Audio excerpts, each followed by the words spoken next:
On this subject, I wrote something called Too Late to Stop Now. Till love comes along, the real thing, not the scorch, but the healing. I witnessed the loss, the last one or two, not close to what I need. The liquid wasn't in it, or it was too wet, too wild. And I wasn't willing to take another ride. I couldn't. But last week I wondered if her reason was better than mine to be alone. On Fairfax after poetry, while he left with her after pizza and verse, I stood with Michael, a fellow survivor of wounded heart history, and he said, "Aren't we lucky we know better?" I said, "Better than the hot thrill, the loss of memory, saying it's too late to stop now."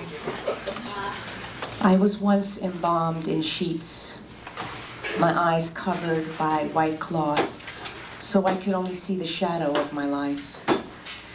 Then I was rubbed into the bed to discover the idea that this is the way ancient history becomes memory. First the moment is lost, then it is distorted.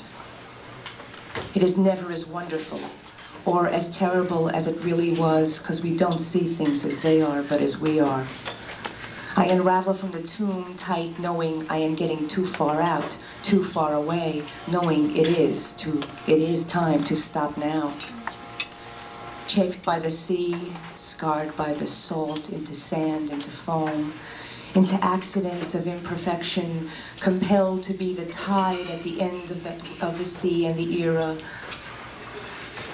But I am sober with reason, filled with responsibility to everyone I know, and no, Michael is right. We're lucky that we know. Today I sit in the desert near some fake lakes, watching people roast to the color of shoes, drinking virgin pina coladas with the ocean a half a day away. I know if I don't remember history, however distorted, I could easily drown.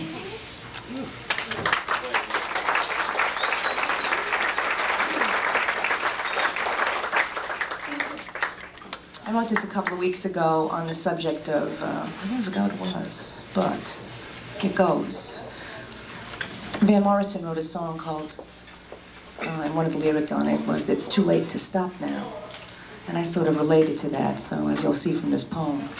It's called Midlife Rock and Roll Crisis, or Baby Boom Blues and Soul. From struggle to center stage. From the center seat, I saw you in the corridor, numb for the walk to the stage, from the talk we had about following a strand of our destiny, to waiting for you in all-night piano bar, to arena seating for over 10,000. Travel first class to the great European cities in long black and white limousines while I carried the list of things I could do if I could give up. Rock and roll salvation, the possibility that convention was a choice. I was hooked. Your odd way of turning corners, of saying you wanted me more and more. The more you were on fire, the more the crowd was in you. And we were God and worshipped every moment. It wasn't just sex or drugs or a contest of experience. It was religion where we were willing to ruin our lives. The worship. I loved rock and roll men. I loved their cool, silent talk. I loved the way they answered that challenge with a better riff, and the way they made me want to run away from home and get into trouble. But not get blamed. The way they needed a woman so much that they wrote about it for everyone to hear, then kept it a secret for themselves. When they needed a woman, she was everything. Mother, mostly, but sometimes a queen. I used to dream about Mick Jagger until one day I had a chance to know him better.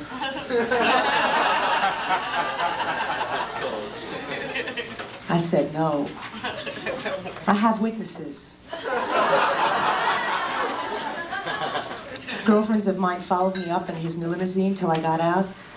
And he sat there pouting because I told him I didn't want to be like everyone else. I wanted to be special. And he said I was. And I said I know, and I got out in the rain rather than be with a stranger. And that's when I knew I loved rock and roll better than I loved fame. Too late to stop now. I was a great rock and roll wife, the kind that sat behind the glass wall at a recording studio watching my reflection as I sucked in my cheeks and sucked in my cigarette. I held my breath when I was introduced to Stevie Wonder as Van Morrison's piano player's old lady, who said he was glad to see me.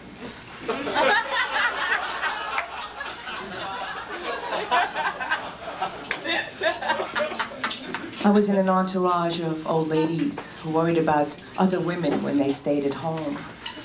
But they knew the real mistress was the horse of strings, 6 kinds, that light up a room better and brighter than any blonde. The mysterious bonding of rock and roll. Say you don't have anything to play, so you're in your room. You watch TV, you get interviewed. You can always go down to the bar, you can always get high, you can always talk to the boys. You can talk to the boys about anything at all, and they will know what you mean. They will understand that this is where it is at. This is where the incomprehensible happens. This is where the danger lies. This is where you love without penetration. This is where you hold court with your king, with your confessor, and all night talk to end the war, to end the waste, and end the song before you call home. The genius. I once loved a genius. He was inspired as I held on to his shoulders and he dragged me across the 88s while some of our friends embraced me, each taking another drug at the same time. While I was straight, I had to drive. And I was already, just by being attracted and attached to this genius, being part of immortal possibility. Immortality. Sometimes in the car I hear something he wrote for me. And I stop the ride and I check the mirror to see how old I look. To the cars passing by, I mouth the songs. I remember how young I was by what I never believed that I would fear living in the world, spoiled by too much indulgence, wanting so much more.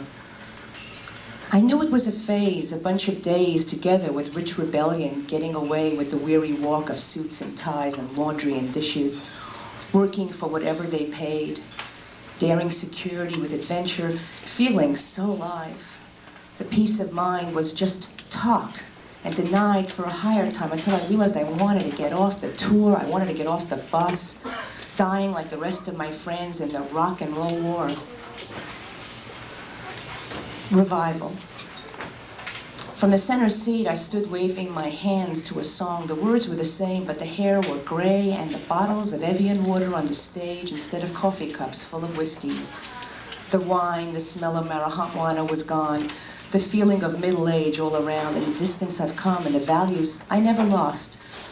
The love of the music, the love of the reason I stayed alive, to stand there with my friend who had also made that mile.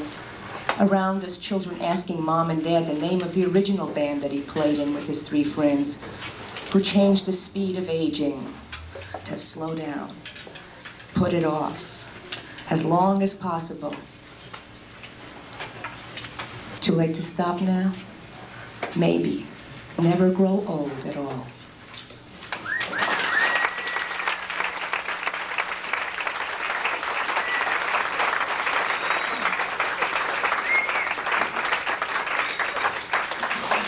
I think this is a terrific night. I think we beat the Hasidim down the block. Anyway, let's see. We have a wonderful guest tonight, Perry Lister.